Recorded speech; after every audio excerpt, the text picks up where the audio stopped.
Alrighty guys, so we got two examples of what a sequence could be, what an arithmetic sequence can be actually. And a sequence, first of all, you need to know a sequence is always in order, and an arithmetic sequence specifically, you're either adding or subtracting the same thing over and over. So here is one example of an arithmetic sequence, and we start with the number 3. Now, what are we doing to the 3 to get to the 5?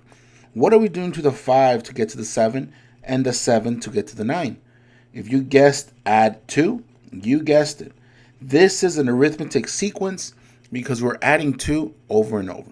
Here's another example of an arithmetic sequence. What are we doing to each number to get to the next one? We're actually subtracting by 10. So because we are subtracting the same amount, it is also considered an arithmetic sequence. So there are two kinds of formulas you could see for a sequence. The first one's called a recursive formula. And what you need to know about this formula is that order is important. Order is important. For a recursive formula, you cannot skip a number. You have to go in order to find the next term. So the formula for a recursive, everything in black stays the same. And again, I'm using the letter A to call it mine. It's like giving it a name.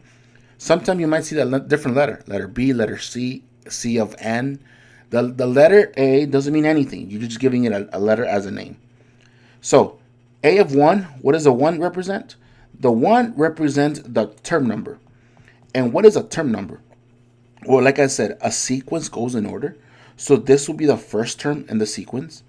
This will be the number 2, second term, the third term, the fourth term.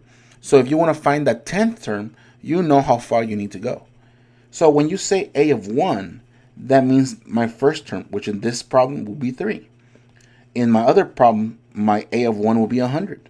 And at the end is it's not a common ratio, but it's called a common difference. And this is what I was telling you. What are we doing over and over? Whether we're adding 2 or we're subtracting 10, it's what we're doing over and over, the pattern. So let's focus on this one for now. If I wanted to write a recursive formula for this one, what would be my first term? My A of 1 would be, you guessed it, it was 3, right? Because that's my first term. And what are we doing over and over?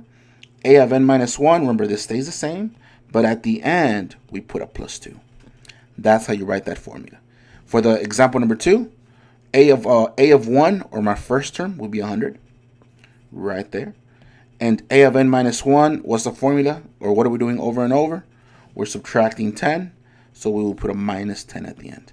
That's essentially it for a recursive formula. Now, the other type of formula is called explicit. And again, we use the A just to give it a name. And the formula goes like this, almost the same, but you put the first term first, plus the common ratio, parentheses n minus 1. So notice there's no 2 rows. Here there was row number 1 and row number 2.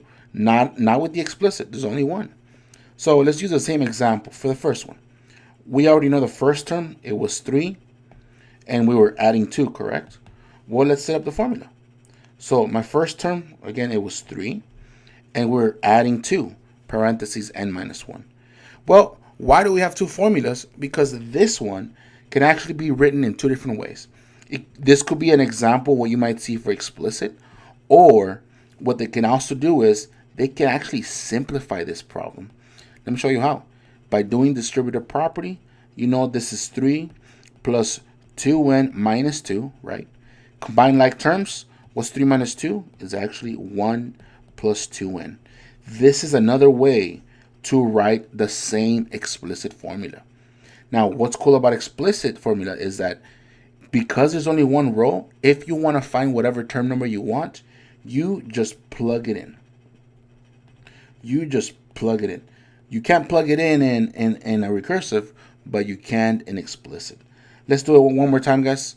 With our second example, we had it right here. My first term was 100. My common difference was minus 10. So let's write it down here. So my first term was 100. My common difference was minus 10. So instead of putting a plus, like the formula says, you see, will be a plus negative something, or simply minus 10 parentheses n minus 1. Or what's another way you could write this? Distributive property. There'll be 100 minus 10n. What's a negative? What's a negative times a negative? There'll be positive 10. Let's combine like terms. What's 100 plus 10? So my simplified version will be 110 minus 10n. That's another way to write the formula. And we just talked about arithmetic sequences, recursive formulas, and explicit formulas within those sequences.